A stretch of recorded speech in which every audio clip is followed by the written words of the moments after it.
बच्चों, let's read the question. The question says how the competitive inhibitor inhibit enzyme activity, give 2 examples. Question में हमें बोला है कि कॉम्पिटिटिव इनहिबिटर एंजाइम एक्टिविटी को कैसे इनहिबिट करते हैं. हमें 2 एग्जांपल्स देने हैं इसके. सो इस क्वेश्चन में हमारा क्या की कॉन्सेप्ट यूज हो रहा है? की concept here is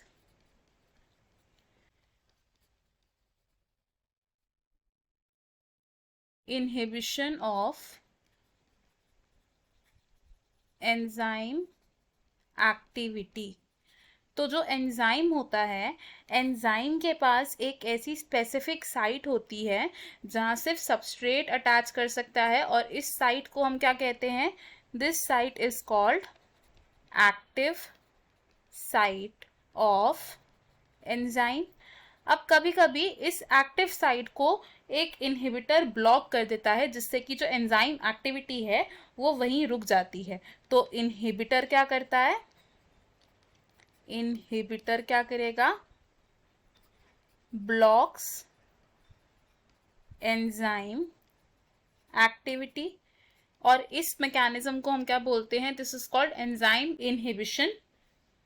this is called inhibition. और जो इनहिबिशन होती है ये 2 तरीके की हो सकती है. इट कैन बी कॉम्पिटिटिव या फिर नॉन कॉम्पिटिटिव.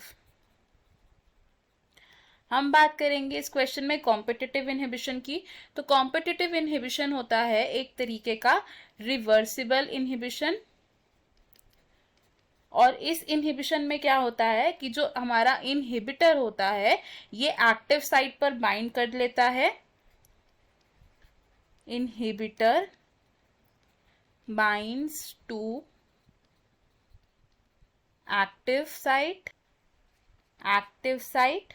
और एक्टिव साइट पर कैसे बाइंड कर सकता है इनहिबिटर यहाँ पे? क्योंकि इस केस में जो हमारा इनहिबिटर होता है ये रिजेंबल करता है सबस्ट्रेट को. सो इनहिबिटर resembles the substrate.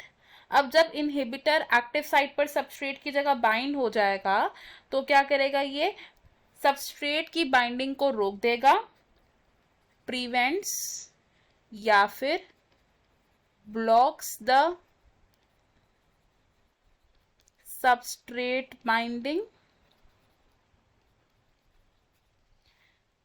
और इसकी वजह से क्या होगा कि सबस्ट्रेट बाइंड नहीं कर पाएगा और एंजाइम अपनी एक्टिविटी पूरी नहीं कर पाएगा. यानी कि एंजाइम एक्टिविटी क्या हो गई है? इनहिबिट हो गई है.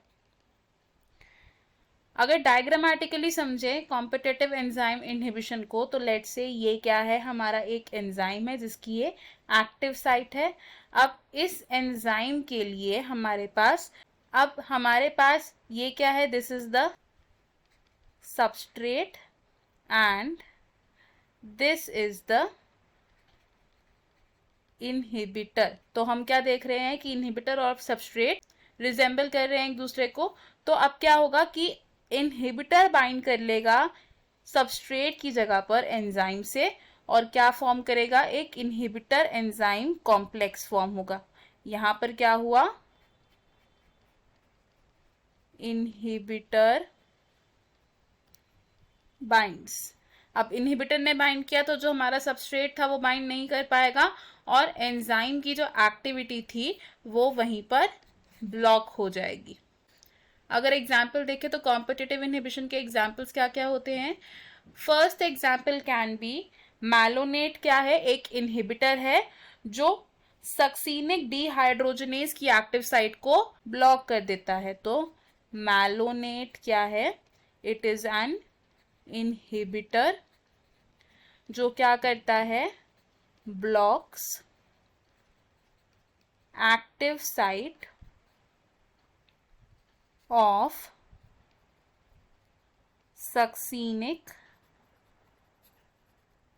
dehydrogenase. और ये कैसे कर सकता है? बिकॉज मैलोनेट क्या करता है? सक्सीनिक एसिड को रिजेंबल करता है, जिसकी वजह से ये एक्टिव साइट ब्लॉक हो जाती है एंड क्रेब्स साइकिल हमारी ठीक से फंक्शन नहीं कर पाती है. सेकेंड एग्जाम्पल क्या होगा हमारा? Second example will be penicillin. Penicillin कभी कभी एक्ट करता है एज इनहिबिटर, और ये किस चीज को इनहिबिट करता है? पेनिसिलिन इनहिबिट करता है ट्रांसपेप्टाइडेज की एक्टिव साइट को, ट्रांस पेप्टाइडेज की एक्टिव साइट को। और ये ट्रांसपेप्टाइडेज एंजाइम क्या है?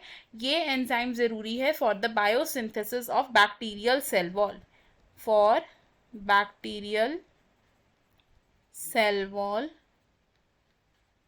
सिंथेसिस। अब जब पेनिसिलिन इस एंजाइम की एक्टिव साइट को ब्लॉक कर देगा तो बैक्टीरिया अपनी सेल वॉल की सिंथेसिस पूरी नहीं कर पाएंगे। तो हमें हमारे क्वेश्चन का आंसर मिल गया। हमने देखा कि कॉम्पिटिटिव इनहिबिटर कैसे एक्ट करता है और इसके दो एग्जाम्पल्स क्या है। I hope you understood it. All the best, thank you.